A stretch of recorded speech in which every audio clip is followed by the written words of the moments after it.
wepesi. Karibu sana kwenye kipindi cha Kilimo Chetu ambacho tunaangazia masuala tofauti yanayohusiana na ardhi, masuala mazima ya kilimo kwa ujumla, kuhakikisha kwamba wewe Mtanzania unaendelea kufahamu masuala yote ambayo yanahusiana na kilimo.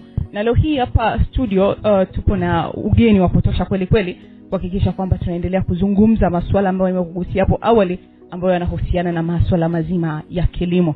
Leo hii tupo na watu wa shirika la IKAO kupitia mradi wa Holland High Economy, ardhi yake uchumi wake. Kwa hiyo ni jukumu lako wewe msikilizaji kuketi vizuri kabisa kuhakikisha kwamba tunazungumza kuhusiana na masuala mazima ambayo yanahusiana na uchumi wako wa kila siku.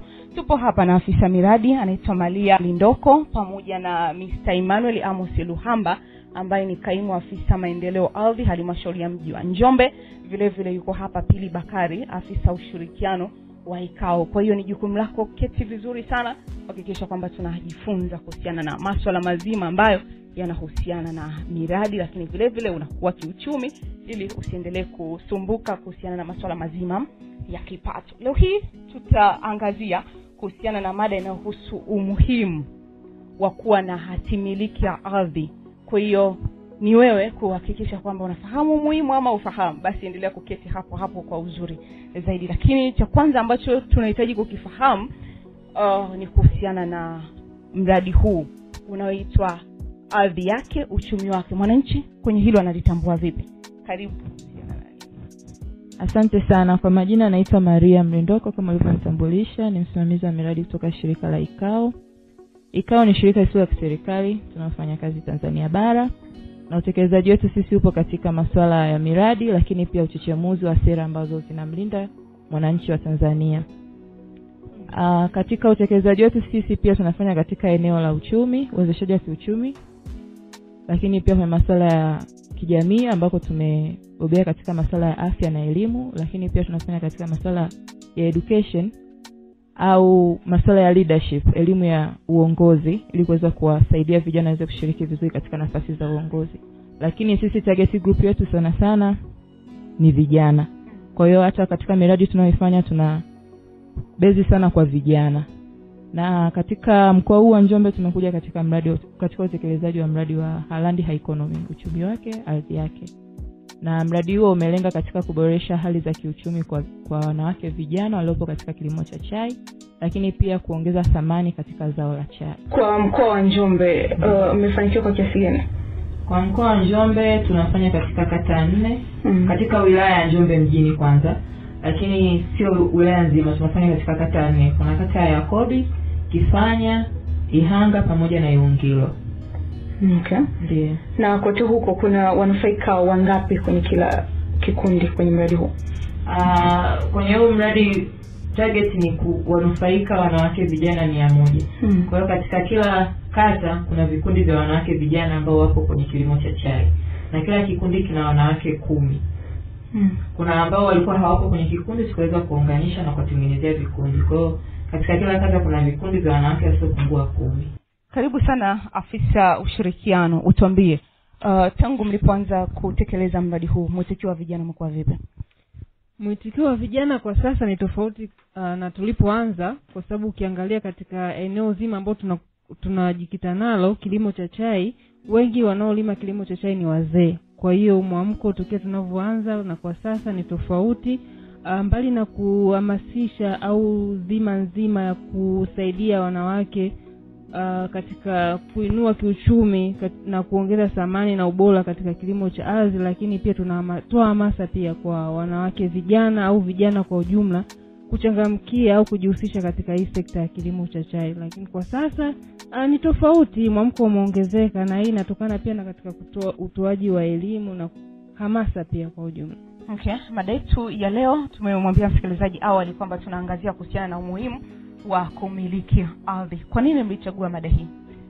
Kwa nini tulichagua mada hii? Kwa sababu kama jina la mradi linavyojieleza, ardhi yake uchumi wake. Ardhi inamnufaisha vipi mwanamke? Na sio tu kumnufaisha, je, mwanamke ana uelewa au anajua umuhimu wa yeye kuwa ni sehemu au ni mtu ambaye pia anahitajika kumiliki ardhi. ndio maana tukaja na hii mada ili kuongeza uelewa au kuhamasisha jamii kutoa zile sintofahamu au kutoa zile masuala ya kiimani au masuala ya kitamaduni ambayo yanamnyima haki mwanamke au kijana yoyote kumiliki ardhi. Ndio maana tukaona tuje na hii mada ya umuhimu wa kuwa na hati miliki ya ardhi, sio tu kwa wanawake, kwa jamii pia kwa ujumla. Je, wanaua uelewa na kutambua kuwa wana haki ya kumiliki ardhi, na sio tu kumiliki, wanajua umuhimu wa kuwa na hati ya ardhi? Kwa sababu wengi wao wanalima katika mashamba ya kurithi au wengine ya kukodishwa, lakini mtu akitambua kwamba ana haki ya kuwa na ardhi na sio tu kuwa na ardhi, kuwa na hati miliki ya ardhi, itasaidia yeye pia kuepuka migogoro. Lakini pia kwa sababu kwa sasa hivi hata ukienda sehemu yote kukopa lazima uwe na kithibitisho cha ambacho hakiameshiki, na wengi wao wanaangalia pia ardhi. Ndio maana tumekuja na hii mada. Haya, ametuambia hapa kwamba kuna masuala mbalimbali ambayo yanahakikisha kwamba wewe msikilizaji unafahamu kwamba umuhimu wa kumiliki ardhi. Moja kwa moja anatupa afisa ushirikiano Pili Bakari, anatupa nafasi ya kuweza kufahamu ama uwanja mpana kuweza kuzungumza na kaimu afisa maendeleo ya ardhi halmashauri ya mji wa Njombe. Karibu sana ndugu Emmanuel Amos Luhamba, uweze kutujuza hapa mwananchi anawezaje kutambua umuhimu wa kumiliki ardhi? Asante sana ndugu mtangazaji. Kwanza tunashukuru sana kwa programu hii na mradi huu ambao wenzetu wa shirika la IKAO wameuanzisha, na sisi kwetu kama halmashauri ya mji wa Njombe tunaona ni fursa nzuri, maana wanakuja sasa kusaidia pale ambapo tunafanya, tutashirikiana nao kwa ajili ya kuisaidia jamii. Lakini tu kama mradi wenyewe unavyosema, Halandi ha economy, ardhi yake uchumi wake. Unajua ardhi ni mtaji, kama ambavyo rasilimali zingine zinaweza zikatumika kuamua mtu kiuchumi, ndivyo ilivyo kwa ardhi. Sasa kabla sijajielekeza sana kwenye kueleza umuhimu wa hati, nataka nianze kwanza na tafasiri ya ardhi, alafu tuweze kushuka tuelewe vizuri mantiki na namna ambavyo ardhi hii tunaisimamia. Kwanza, kwa mujibu wa sheria ya ardhi namba 4 ya mwaka 99, ardhi ni tabaka lililoko juu ya uso wa nchi au uso wa dunia pamoja na mali zilizoko juu yake.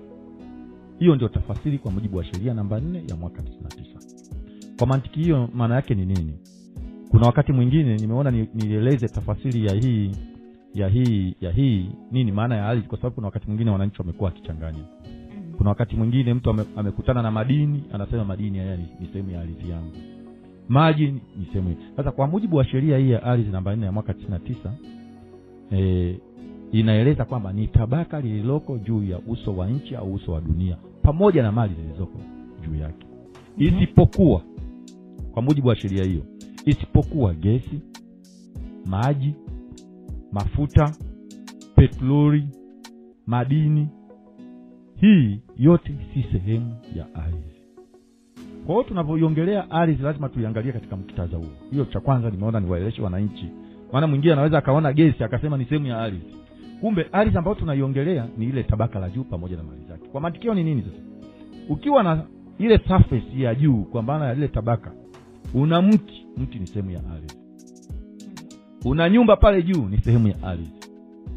Una kitu fulani umekiendeleza kwenye lile tabaka la juu ni sehemu ya ardhi. Lakini ukitaka sasa uende kutumia vitu vingine ambavyo haviko juu, kwa mfano maji, tayari hiyo sio sehemu ya ardhi. Na ndio maana tuna sheria za maji, ndio maana tuna sheria za madini, ndio maana tuna sheria za gesi, tuna sheria za mafuta. Kwa maana gani? Sheria hizi zilianzishwa kwa sababu hivi vitu hivi ambavyo viko ndani ya ardhi chini sio sehemu ya ardhi. So mtu anapoongelea hii ni ardhi yangu, anaongelea ile tabaka pamoja na mali zilizoko juu yake. Sasa ardhi hii imegawanyika katika makundi kwa mujibu wa sheria. Ipo ardhi ya kawaida au kwa jina lingine inaitwa ardhi ya umma. Lakini ipo ardhi ya kijiji na ipo ardhi ya hifadhi. Haya ni makundi matatu ya ardhi kwa mujibu wa sheria ya ardhi, na yanasimamiwa na sheria tofauti. Sasa nitaelezea kidogo tu makundi mawili ambayo kimsingi hata lenga sana mada yetu ya leo kwa mantiki ya muktadha wa halmashauri ya mji wa Njombe, lakini nitayagusia, lakini baadaye nitaelezea kundi la tatu. Tumesema kuna ardhi ya hifadhi. Ardhi ya hifadhi ni nini? Ardhi ya hifadhi ni ardhi ambayo inapatikana ndani ya hifadhi yoyote ambayo imetengwa kwa mujibu wa sheria. Mfano, ukiwa unapita barabara, sisi Njombe mji hapa tunapitiwa na barabara kuu inayoenda Songea, inatoka Makambako. Barabara hii ina upana wa mita 60. 30 mita upande mmoja na 30 mita upande mwingine. Lakini unapopita kwenye barabara unaona kana kufanyika kupitika ni kasehemu kadogo tu. Na kuna sehemu nyingine imebaki kama hifadhi. Kwa hiyo ile ni ardhi ya hifadhi, lakini hifadhi ya nini? Ya barabara. Lakini unaweza kukuta kuna hifadhi za misitu. Naona zinasimamiwa na sheria ya misitu. Kuna hifadhi za wanyamapori. Tunazo kama Ngorongoro, tunazo Serengeti, tunazo Selous, tunayo Luaha, tunazo Rwesitalangile. Hizi ni hifadhi lakini zinasimamiwa na sheria ya hifadhi, lakini na zenyewe ni nini? Ni ardhi. Kwa mantikio sasa nini? Ardhi hii ya hifadhi haiwezi ikasimamiwa sawa na ardhi ile nyingine ya kawaida niliyoitaja au ardhi ya kijiji. Lakini tunayo ardhi ya kijiji. Ardhi ya kijiji ni ardhi ambazo zinapatikana ndani ya mipaka ya kijiji kilichosajiliwa na kupimwa na kupata cheti cha kijiji pamoja na kupata cheti cha usajili. Na hii inasimamiwa na sheria namba 5 ya ardhi ya vijiji ya mwaka 99 pamoja na kanuni zake za mwaka 2001. Ardhi hii msimamizi mkuu ni serikali ya kijiji kama mdhamini, lakini muamuzi wa mwisho ni mkutano mkuu wa kijiji. Kwa hiyo ni ardhi ya kijiji. Lakini sasa tunayo ardhi ya kawaida. Ardhi ya kawaida hii yenyewe ni ardhi ambayo inasimamiwa na kamishna wa ardhi kwa mamlaka aliyokasimiwa na rais. Na kundi hili linasimamiwa na sheria namba 4 ya mwaka 99, sheria ya ardhi namba 4 ya mwaka 99 pamoja na kanuni zake za 2001. Unaweza ukaona hapa kuna sheria mbili nazitajwa, ukisiangalia unaweza ukazichanganya. Kuna sheria namba 4 ya ardhi ya mwaka 99 ya mwaka 99 na kuna sheria namba 5 ya ardhi ya mwaka 99. Hizi sheria zilitungwa zote mwaka mmoja na kanuni zake. Lakini sheria ya ardhi namba 5 ya vijiji yenyewe inasimamia ardhi ya vijiji. Kwa sababu nilianza nikataja kwamba kuna makundi matatu: ardhi ya kijiji, ardhi ya umma au ya kawaida au ya jumla, jina lingine linaitwa hivyo, na ardhi za hifadhi. Ardhi za hifadhi zenyewe tumeshazielezea. Sasa ardhi za kijiji na zenyewe nimeshazielezea. Ardhi ya kawaida yenyewe inasimamiwa na kamishna. Lakini haya makundi yote matatu ya ardhi yanaweza kuhamishika, kuchange kutoka kundi moja kwenda kundi lingine kwa mujibu wa sheria. Mfano, tunao hifadhi labda ya misitu. Lakini karibu na huo msitu kuna wananchi wameongezeka, wamejaa. Halafu wanaomba serikalini kwamba tunaomba tumegewe kaeneo kadogo ili tuweze kufanya makazi. Inawezekana, lakini kwa vigezo vizito vya kuangaliwa vya kisayansi zitaangaliwa na inaweza kawezekana. Kwa hiyo makundi haya yanaweza kuhamishika kutoka kundi moja kwenda kundi moja. Sasa tukija katika muktadha wa halmashauri yetu ya mji wa Njombe, ardhi yetu yote na mipaka yake yote, maana eneo letu la mji wa Njombe lina kilomita za mraba 3212. Kilomita za mraba 3212. Lina kata 13, lina mitaa 28 na vijiji 44. Kwa hiyo ndani ya haya maeneo ya kiutawala niliyotaja kata 13, mitaa 28, vijiji 44, ardhi yake yote inaangukia kwenye kundi la ardhi ya kawaida. Haiangukii kwenye yale makundi mawili. Ardhi yake yote, isipokuwa ndani ya mipaka imo pia ardhi ya hifadhi. Kwa mfano tunapopita barabarani, barabara ya Makambako Songea, barabara kile kipande tu cha mita 60, ile ni ardhi ya nini? Ya hifadhi. Lakini iko ndani ya halmashauri ya mji. Unaona? Sasa sisi Njombe mji tuna vijiji na tuna mitaa. Lakini ardhi yetu yote inasimamiwa kwa mujibu wa sheria namba 4 ya mwaka 99. Maana yake ni nini? Eneo letu lote lilishatangazwa kuwa eneo la kimji. Na hivyo hati tunazotoa ni hati zile za kisheria, hati za kawaida zinaitwa ambazo zinatolewa na kamishna wa ardhi, ambazo ndio zinaangukia kwenye sheria namba 4 ya mwaka 99. Kwa hiyo hatutoi zile hati